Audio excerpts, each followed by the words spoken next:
सुन, मैं तुझे एक कहानी सुनाता हूँ, बड़ी मजेदार। रास्ता भी कट जाएगा और तेरा मन भी बहलेगा।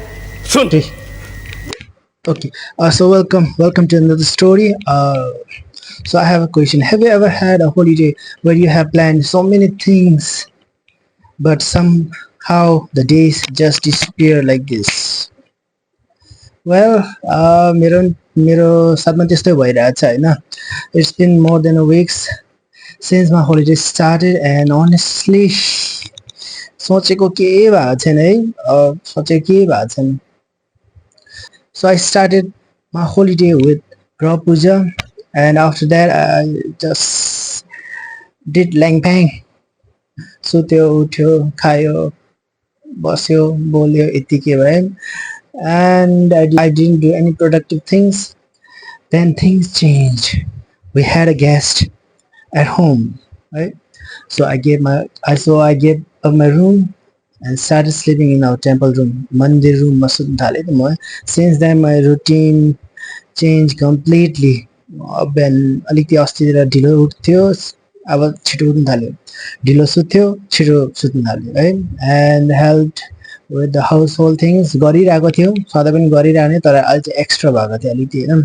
And spend my time talking serving है, क्लिनिङ है, सुन्दै कुरा गर्दै यस्तो बसिरहेको थिएँ. And one of the most special guest is my grand mother है. ऊ आएको थियो यहाँनिर, मेरो पापाको मम्मी आएको थिए. C had a hospital appointment and अन्त टाइमसँग स्पेन्ड गर्थेँ. यता जानु दबाईहरू दिनु अरे, खानाहरू दिनु, कुरा गर्नु. त्यहाँबाट मैले बुझेँ क्या, I realized something. I kept thinking these days were being wasted. तर होइन रहेछ क्या. Maybe I was just measuring the productivity in the wrong way. अन्त मैले के सिक्यो भन्दाखेरि, not every holiday has to be full of adventure है. कुनै यस्तो जानु अरे यस्तो हुनु पर्दैन रहेछ होलिडेजमा, त्यस्तै गर्नुपर्छ भनेर. Family deserve our time well they are still with us है. हामी उनीहरूसँग फेरि हामीले टाइम स्पेन्ड गर्ने, फ्यामिलीसँग टाइम स्पेन्ड गर्ने, हत्यो चाहिँ मेन कुरा चाहिँ होइन. त्यो साइलेन्ट डेज हुन्छ नि जो होलिडेमा हामी यस्तो बोरिङ हुन्छ, यस्तो अल्छी लाग्छ नि, त्यसले हामीलाई कुछ सिकाउँदैछ जो हामी पुरा बिजी डेजतिर हामीले सिक्नु पाउँदैन नि, त्यो सिकाउँदै रहेछ है. The best memory and three भने the best memory are always plan है. They just happen and every day teaches you something if you willing to learn. त्यो मेरो स्टोरी चाहिँ स्टोरी मेरो के भयो भन्दाखेरि, अब बिहानदेखि उठ्यो खायो बस्नु मात्रै होइन रहेछ होइन. एउटा आफ्नो भित्रको एउटा रिफ्रेस भएको जस्तो लाग्यो होइन. मैले टाइम स्पेन्ड गरेर, पहिला हामीले टाइम स्पेन्डहरू गर्नु पाउँथेन, गाउँतिर जान्थ्यो यत्तिकै कामहरू हुन्थ्यो, ढोकबेत मात्रै गर्थ्यो.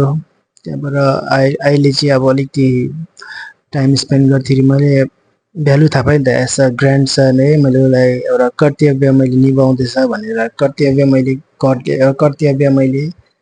हुँदैछ भनेर, कर्तव्य निभाउँदैछ, कर्तव्य गर्दैछ, कर्तव्य हुँदैछ, कर्तव्य आम जस्ट है के भन्नु.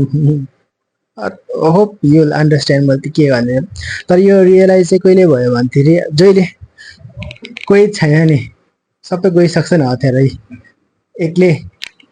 एक्लै भइरहेको छ नि, हतेर थाहा हुन्छ है त होइन. उनीहरू पनि गइसक्यो होइन.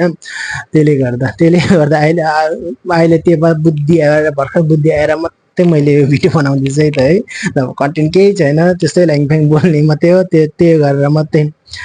अन्त लास्ट भन्नु चाहन्छु म है, if you are watching this होइन, if you feel your holidays are being waste, don't be too hard on yourself है, अन यर सेल्फ. किनकि यो पल के सिकाउँदियो होला. Just you have to open your eyes. थाहा छ आइज त जहिले नि खुल्लै हुन्छ, कहाँ यस्तो गरेर बोल्ने त होइन.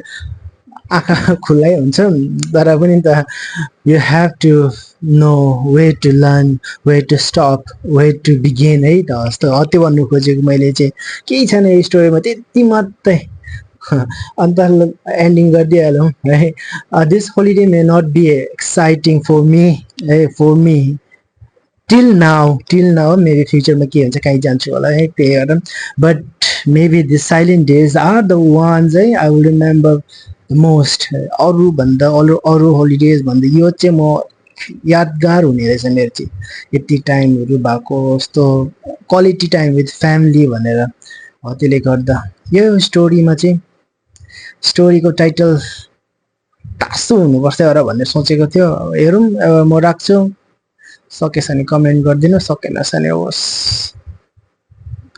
Okay see you in the next story good night